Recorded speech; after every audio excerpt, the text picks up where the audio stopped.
क्या तुम्हारी भतीजी का नाम अभिषी है? जी गुरु जी। आज के बाद अब अंधविश्वासी कहना बंद कर देना, वरना नंगा कर दिया जाएगा। हाँ या ना? जी। क्योंकि तुम्हें पता है 50 बार लड़ाई लड़ चुके हो।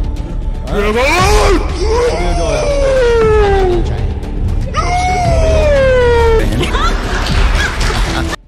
तो नमस्कार दोस्तों, कैसे हैं आप लोग। आज ज़्यादा इंट्रो नहीं देंगे और शुरू करते हैं वीडियो को। चलो भाई। धीरेन्द्र शास्त्री जी, सच में धीरेन्द्र शास्त्री जी ही हैं। कल एबीपी न्यूज़ के लाइव पत्रकार जब ढोंग और पाखंड का एक्सपोज हो रहा था, एबीपी न्यूज़ 9-10 करोड़ लोग लाइव उस चैनल को देखते हैं, आपको भी पता है, मुझे भी पता है। उन्होंने ये बोला कि मेरे चाचा का नाम कोई बता सकता है, सारे चुप हो गए। उन्होंने कहा किसके चाचा का नाम ये है, सामने आ जाए। वो सामने आ गया। ये है बालाजी की और बालाजी सरकार की ताकत। आज हम बात करेंगे बागेश्वर धाम और सुहानी शाह के बारे में। आशा करता हूँ आप लोगों को सारी जानकारी होगी, लेकिन फिर भी मैं आपसे कुछ डिस्कशन करना चाहूँगा। और देखो भाई, हम तो भाई देसी भाषा में बात करते हैं, तो हम भैया अपनी देसी भाषा में बात करेंगे, इन चीज़ों पर विचार विमर्श करेंगे। तो कुछ लोग कह रहे हैं जो बागेश्वर धाम वाले बाबा यानी धीरेन्द्र कृष्ण शास्त्री जी जो अंधविश्वास फैला रहे हैं, वो चीज़ सुहानी शाह वही ट्रिक करके उसको ट्रिक का या उसको टैलेंट का नाम देती है, ना कि अंधविश्वास का। तो मैं उन लोगों को बताना चाहूँगा, सुहानी शाह जब आपके बारे में बताती है या अपनी ट्रिक का इस्तेमाल करती है या अपने टैलेंट का इस्तेमाल करती है, तो वो आपसे 2 से 4 मिनट से 5 मिनट तक आपसे वार्तालाप करती है, आपके बारे में पूछती है, आपके बचपन का नाम, आपके फ़ोन का पासवर्ड। जबकि धीरेन्द्र कृष्ण शास्त्री जी लाखों की भीड़ में से आपको डिसाइड करने देते हैं कि आप किस व्यक्ति को उठाना चाहते हैं, उसे आप ला सकते हैं। और जो उनके मन की बात है या उनका पर्चा पहले से ही लिखा रहता है, इसमें और उसमें बहुत फर्क है मेरे भाई। कोई भी सीख सकता है, ये कला कोई भी सीख सकता है जी। ये सिद्धि है कि ये आर्ट, जैसे डांसिंग एक कला है, हाँ, पेंटिंग एक कला है, एक्टिंग एक कला है, ठीक उसी तरह जादू भी एक कला है। ये ट्रिक है कि सिद्धि है। अलग ही एकदम अपना बीच हॉलिडे डेस्टिनेशन पे था, करेक्ट। तूने अपने आप को जब आंखें बंद करके विजुअलाइज किया तो तू बीच पे था। बीच पे था मैं, करेक्ट। फिर तूने चेंज करा, जब मैंने लास्ट बोला कि अब ये स्टिक हो गया, तब तूने रामपुर सोचा। Yes ma'am, correct. Yes ma'am. What? देखो, मेरा मानना है, मैं कोई हिंदुइज्म को टारगेट नहीं कर रहा हूँ, ना कि और कोई रिलीजन को टारगेट कर रहा हूँ। लेकिन जब हमारे धर्म पर बात आती है, सनातन धर्म पर बात आती है, हमारे ग्रंथों को नकारा जाता है, तब हम लोगों को बोलना पड़ता है। सुहानी शाह का कहना है कि मैं अपने टैलेंट से लोगों को अंधविश्वास में नहीं डालती हूँ, जबकि धीरेन्द्र शास्त्री जी कहते हैं कि जो शास्त्रों की या ऊपर वाली की देन है या बाबा की देन है, उनका चमत्कार है, उनके अंतरात्मा में जो भी मन में बातें आती हैं वो आपसे शेयर करते हैं, वो आपको बता देते हैं और उसका उपाय बता देते हैं। हाँ, रही बात एक चैलेंज की, उन पे आरोप लगा था कि वो पंडाल छोड़कर भाग गए या पंडाल पर नहीं आए, तो उसका उन्होंने मुंह तोड़ जवाब दिया।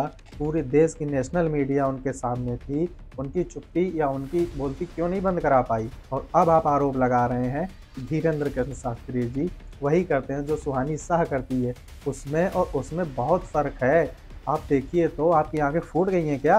वो आपसे किसी तरह का सवाल नहीं करते हैं, वो आपसे बोलने के पहले ही सब कुछ पहले लिखा हुआ रखा होता है, सिर्फ आपको दिखाते हैं, ना कि कोई ये अंधविश्वास है। अगर अंधविश्वास होता तो पूरी नेशनल मीडिया, 21 चैनलों की नेशनल मीडिया वहाँ पर थी, इसका खुलासा क्यों नहीं कर पाई। और हाँ, मैं मानता हूँ कुछ बाबा इस चीज़ का गलत इस्तेमाल करते हैं। बाबा ही नहीं, मौलाना, मौलवी, पादरी और संत महंत इस चीज़ का गलत इस्तेमाल करते हैं, उनका मैं खुल के विरोध करता हूँ। लेकिन धीरेन्द्र कृष्ण शास्त्री जी पर अभी तक पूरी नेशनल मीडिया लगी हुई है, इस चीज़ का पता नहीं लगा पाई है कि वो ये कैसे कर लेते हैं।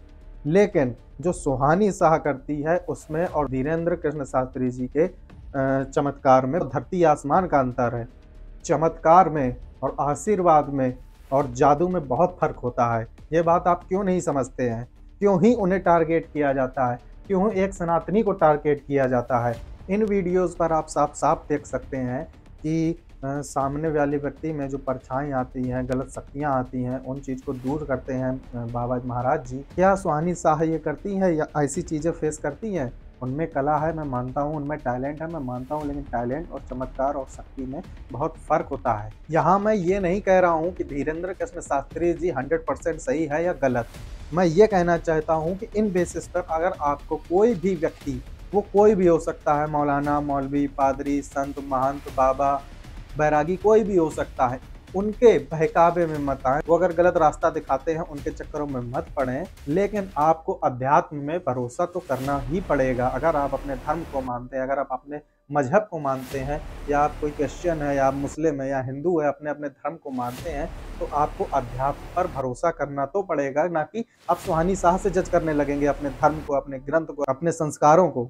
राजनीति के चक्कर में धर्म को बीच में मत लाइए। इस तरीके के लोग जो कि पाखंड करते हैं, अंधविश्वास फैलाते हैं या अंधविश्वास के नाम पर पैसे ठगी करते हैं, हर रिलीजन पे, चाहे वो हिंदू हो, मुस्लिम हो, क्रिश्चियन हो, हर तरीके के धर्म में ऐसे लोग पाए जाते हैं। और हर धर्म के व्यक्तियों का फर्ज बनता है कि ऐसे लोगों को बायकॉट करें, ऐसे लोगों को सामने लाएं जो कि अंधविश्वास फैलाते हैं, ना कि एक ही धर्म को लेकर बार बार टारगेट किया जाए। धीरेन्द्र कृष्ण शास्त्री जी ने पूरी मीडिया के सामने अपनी शक्ति का परिचय दिया और पूरी दुनिया को बताया बागेश्वर महाराज या बालाजी महाराज की शक्ति की ताकत क्या है। वो ये नहीं कहते कि मैं कोई संत हूँ, महात्मा हूँ, वो तो एक साधारण इंसान है जिन पर महाराज बालाजी का हाथ रखा हुआ है और वो ही उन्हें रास्ता दिखाते हैं कि कैसे क्या करना है। लोगों को ये नहीं दिखता कि वो अपने नेतृत्व में हजारों कन्याओं का विवाह करवाते हैं। इस बारे में चर्चा कोई नहीं करेगा। इस बारे में ना मीडिया ने चर्चा की, ना पब्लिक चर्चा कर रही है। बस उन पे सवाल पे सवाल, सवाल पे सवाल, सवाल पे सवाल किए जा रहे हैं और गलत जज किए जा रहे हैं बिना पूरी जानकारी के। That's it. जो सुहानी शाह करती है वही धीरेन्द्र कृष्ण शास्त्री जी करते हैं। नहीं यार, सुहानी शाह और बागेश्वर वाले बाबा में धीरेन्द्र कृष्ण शास्त्री जी में बहुत अंतर है। कभी डीपली उस चीज़ को देखिए तो। और ज़्यादा बात नहीं करूँगा इस बारे में, और ना ही मैं किसी का समर्थन करता हूँ, ना ही किसी का विरोध करता हूँ। हाँ, विरोध उनका करता हूँ जो इस चीज़ को लेकर वाकई में पाखंड फैलाते हैं और जिनके चक्कर में अच्छे लोगों का भी नाम खराब होता है। जो सच में पुण्य का काम करते हैं उनका भी नाम खराब होता है पाखंडियों के चक्कर में। तो उनका बायकॉट करिए, उनका विरोध करिए। वो हर धर्म में घुसे हैं, चाहे हिंदू हो, चाहे मुस्लिम हो, चाहे क्रिश्चियन हो, चाहे पादरी हो। उन सारे धर्मों में ऐसे फ्रॉड लोग घुसे होते हैं जो कि अंधविश्वास के नाम पे ठगी करते हैं लोगों से। तो आज के लिए बस इतना ही। इसी बारे में चर्चा करना चाहता था। और ना ही मैं किसी का सपोर्ट करता हूँ, ना ही मैं किसी का विरोध करता हूँ, लेकिन जो सच है उसको देखिए, सच को मत नकारिए। लोगों को देख के किसी को गलत जज मत करिए। खुद देखिए, खुद समझिए और खुद डीपली उस पर विचार विमर्श करिए और फिर जज करिए कौन सही है और कौन गलत है। इसका हमें विरोध करना है, इसका हमें समर्थन करना है। मिलते हैं अगली वीडियो में, तब तक के लिए बाय बाय। जय हिंद।